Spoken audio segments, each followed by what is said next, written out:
everyone, welcome back to Anomaly Workshop and welcome back to a brand new video. You know when you have your favorite book, fanfic, TV show tropes and you love them so much you want to add them to your own story? Well, that didn't happen to us, actually. The tropes found us instead of us finding them. So today we'll talk about the different tropes Anomalía has as a story. Some of them you've definitely seen before and maybe you use them on your own story, and others you might have heard of but didn't know they had a name. We'll be exploring some of the tropes we've used and also how we've used them.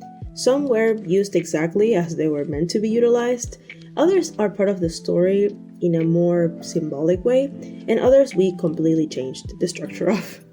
There are really so many tropes that we don't even know exist yet, but we thought making a video talking about some could be really fun. So let's get into it. The trope of found family is widely known, typically used to depict a group of characters that come together unexpectedly, often a group of outcasts who find their only solace in each other and in the small community they now form part of, a close-knit unit resembling a family. This bond and the intimacy they share ultimately influence these individuals in a positive way, whether by serving as a source of support, growth, or healing, or by helping the characters navigate challenges and move forward in life. This dynamic is usually portrayed in a positive, wholesome light.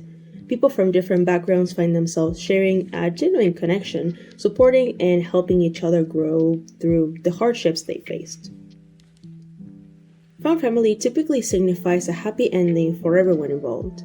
Yet, we found that in Anomalía, these familial bonds proved to be a sort of inescapable sentence. The characters each carry a warped concept of family, shaped by their own harrowing pasts, making it extremely challenging to foster genuine trust and care for one another.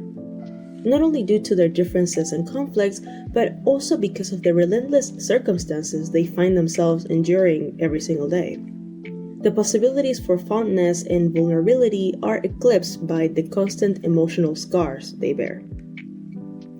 For context, when the creation of the story began, and before we developed the entire universe that Anomalía turned out to be, we had only two groups of characters, Éclairage and Vendetta, two separate criminal organizations. The trope of found family is better explored by Vendetta, serving as a perfect example of how a shift in perspective can completely twist this trope.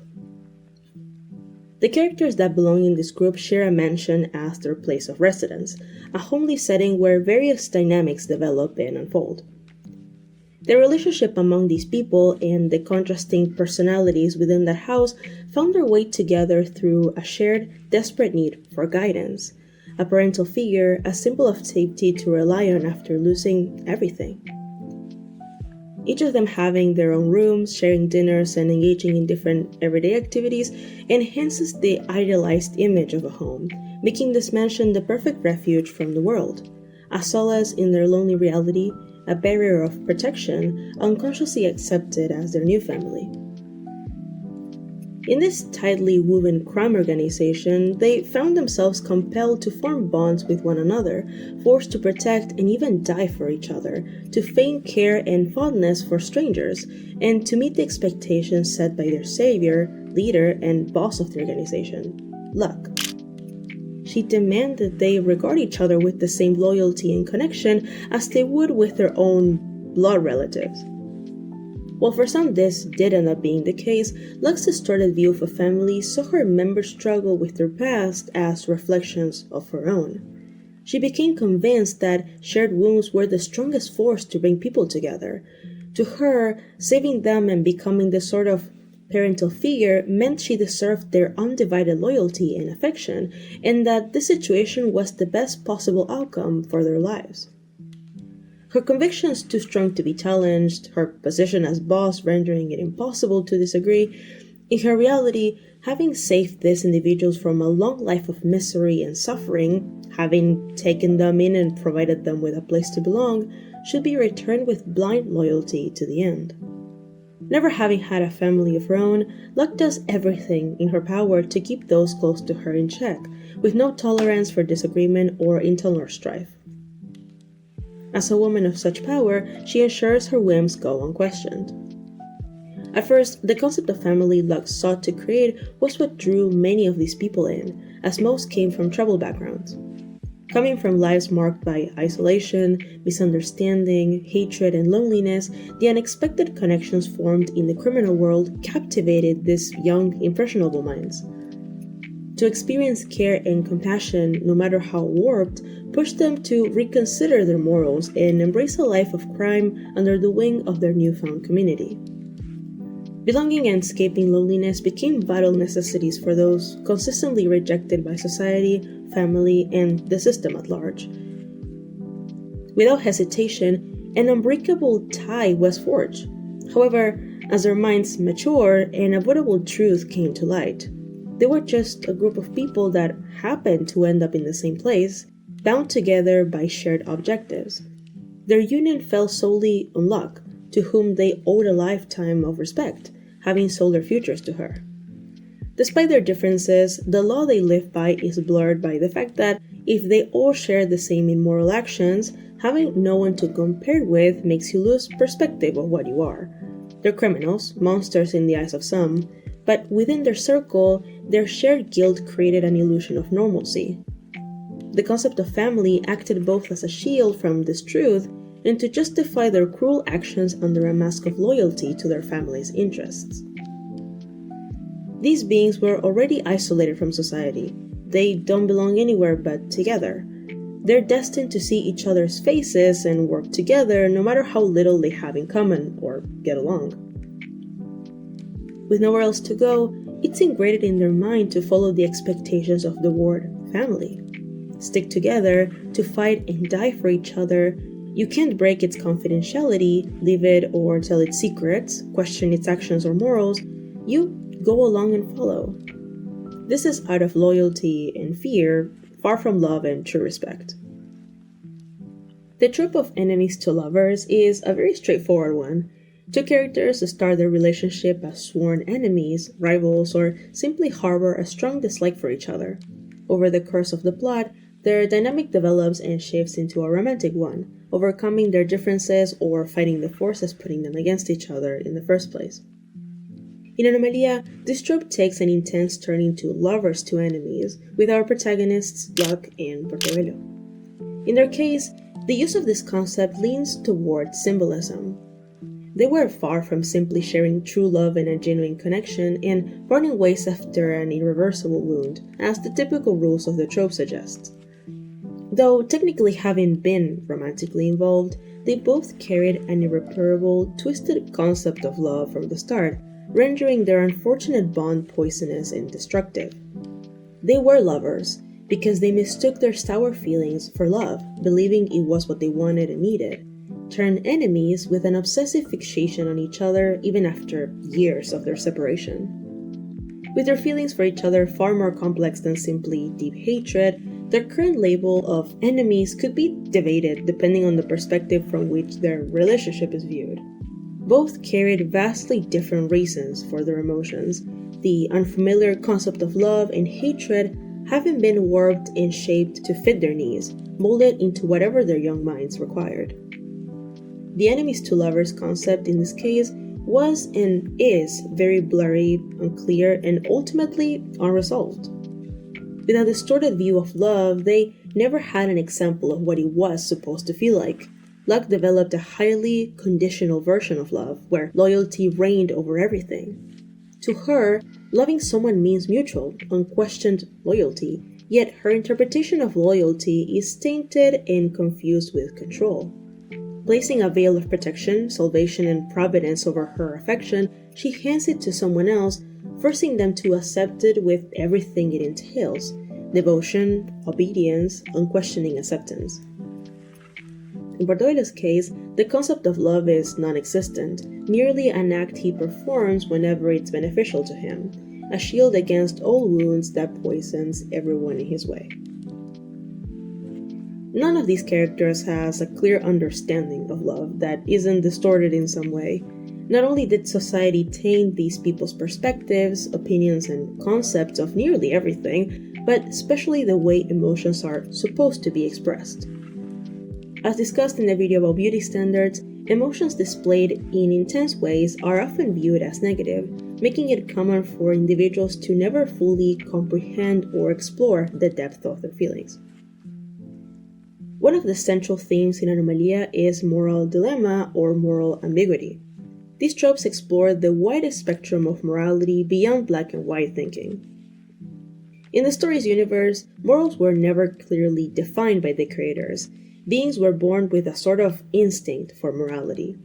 The gods, as they don't experience reality in a conscious, earthly way, are believed to have no regards for concepts such as morality beyond these instincts their creation was born with.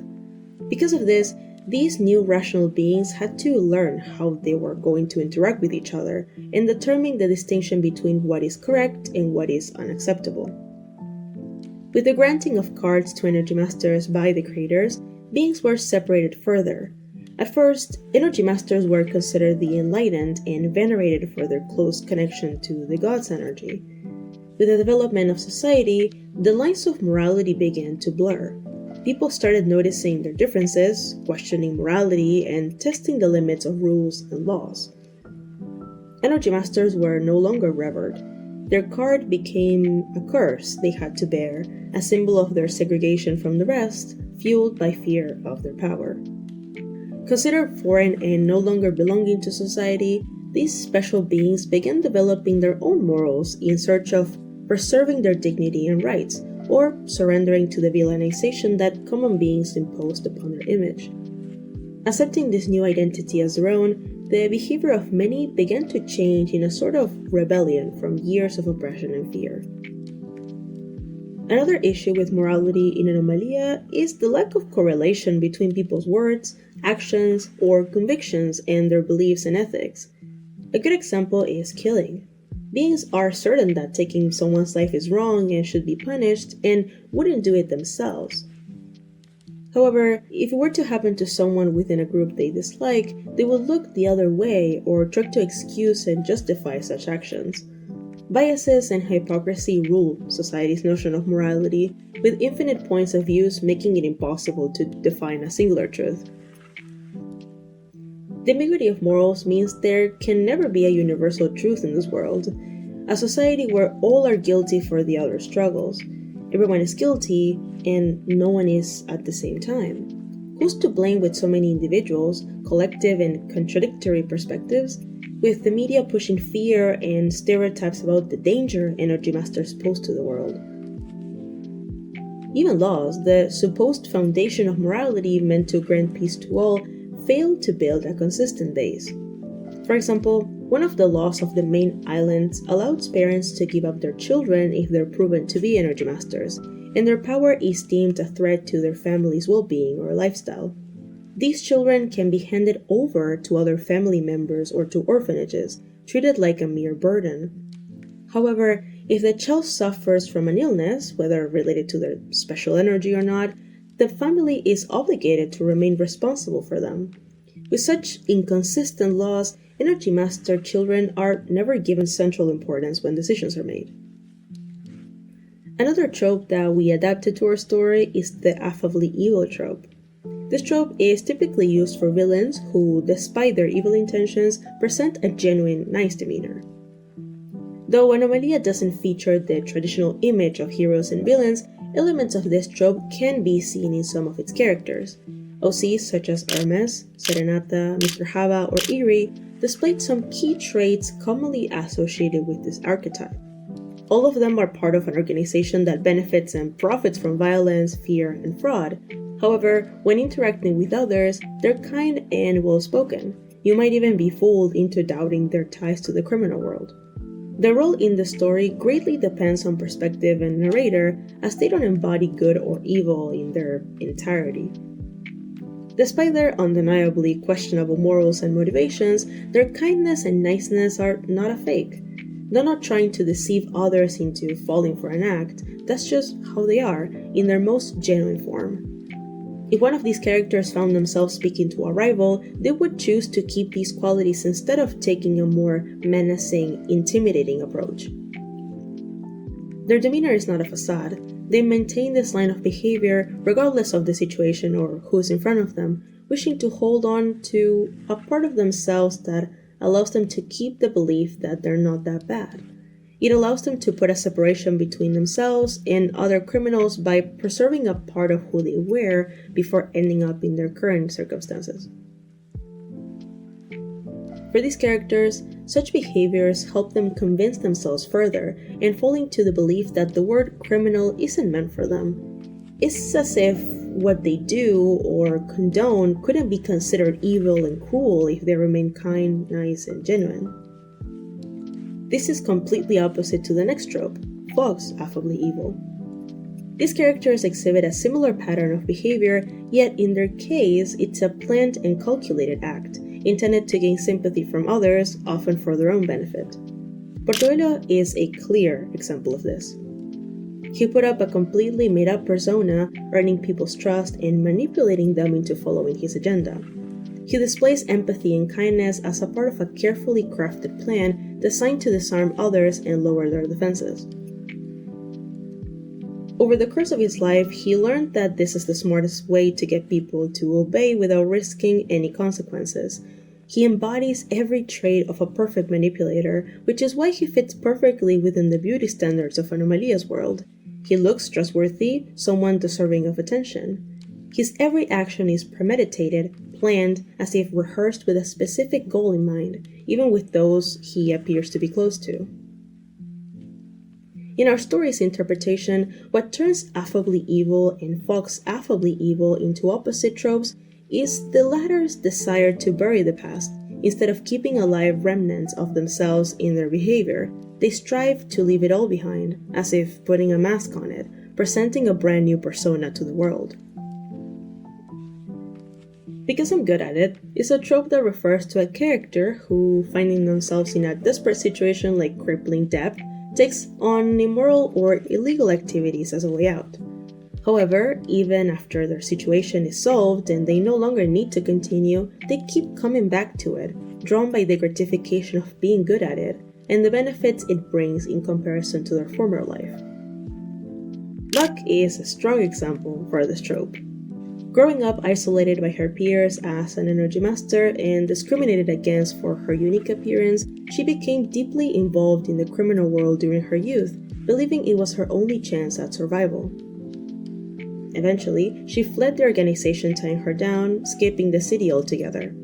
Presented with a chance to a fresh start of clearing her name and leading a normal life, she instead returned to the same kind of business, becoming the leader of her own organization in the end. Though she longed to live like everyone else, crime gave her a sense of identity.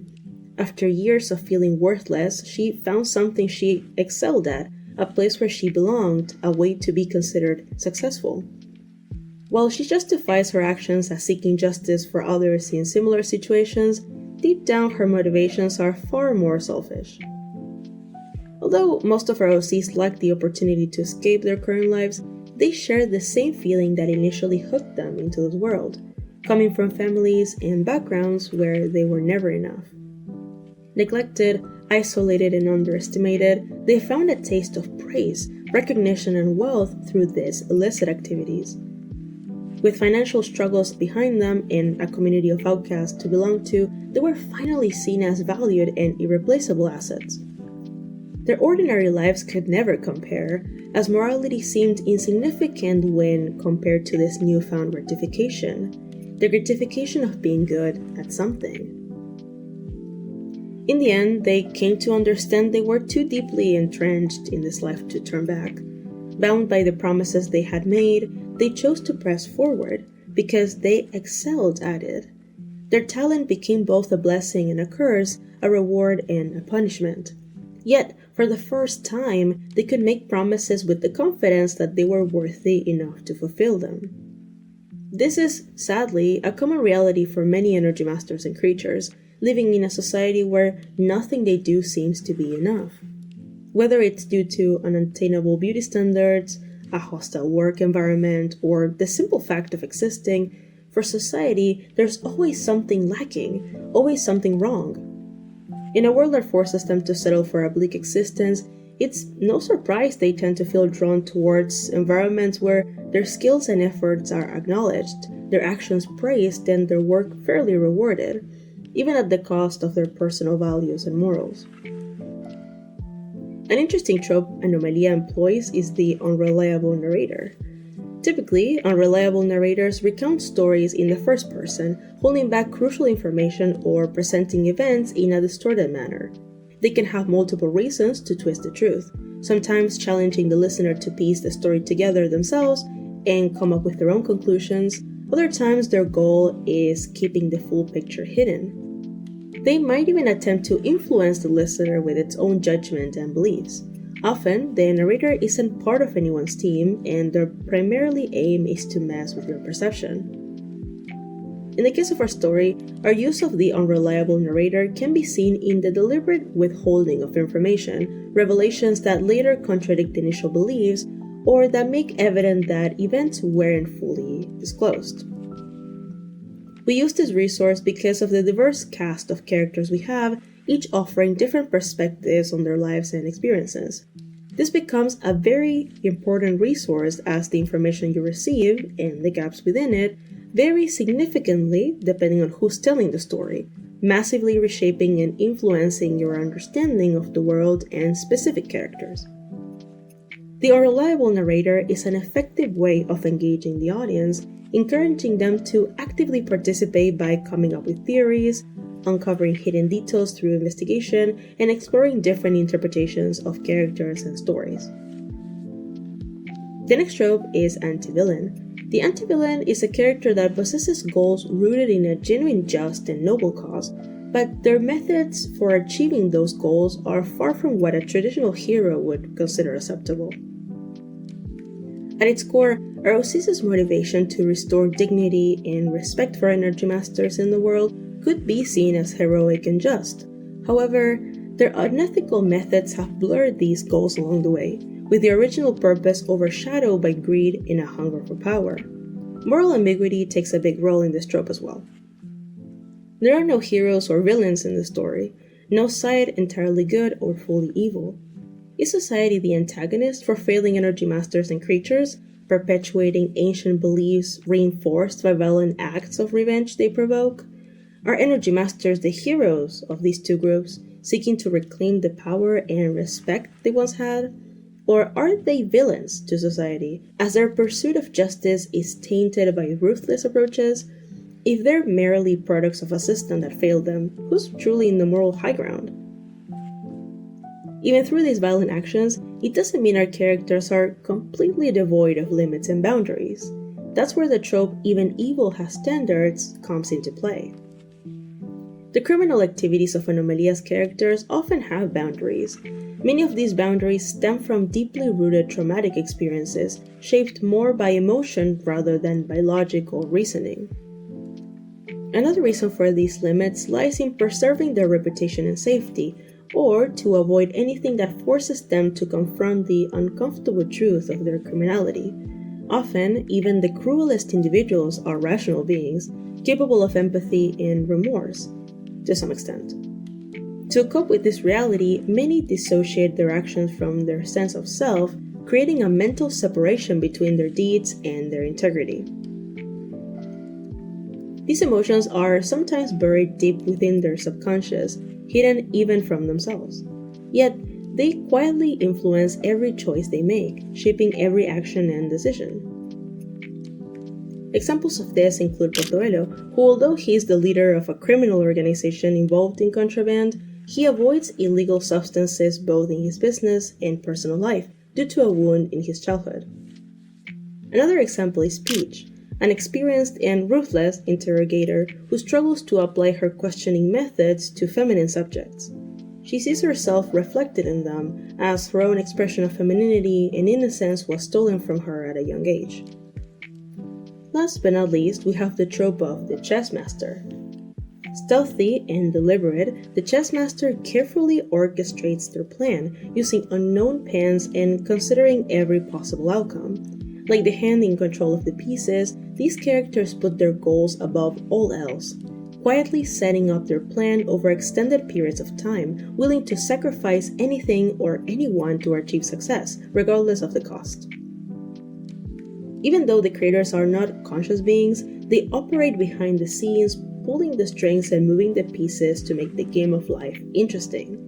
The creators embody this trope in a literal sense because the universe, as we have discussed in their own video, is essentially at the mercy of their hidden designs. From the creation of the universe, to the distribution of cards, to the shaping of rational beings, some even attribute individual fates to these gods. In its own way, this trope applies to society as well, reflecting a shared mentality. Society is highly individualistic, constantly attempting to pursue what's best for itself.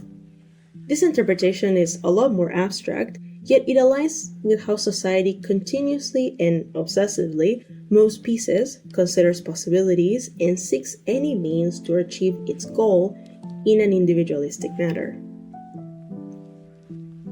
And the last one wraps up the topic. I think my favorite one would be maybe Fox Affably Evil. I really like that one. I really like thinking if characters that I know act in such way. And my second favorite one could be the Chess Master. Like, the name is really cool and the concept is really applicable to the universe we have. It was kind of hard to find tropes that fit Anomalía because a lot of the book tropes we came across were romance related. Until we realized TV shows also have tropes, and that made it so much easier. The research was enjoyable, and working on this drawing too. The hands look pretty nice, if I say so myself. Thank you so much for watching. Let us know if you've heard of these tropes before, and if you use them in your own stories, or if we inspired you to use them from now on. Thank you so much for watching. Let us know if you've heard of these tropes before, and if you use them in your own stories, or if we inspired you to add them. Oh, and thank you so much for 400 subscribers. We're so happy to have you here. That's all for today. Don't forget to subscribe and leave a like. See you next time. Bye bye.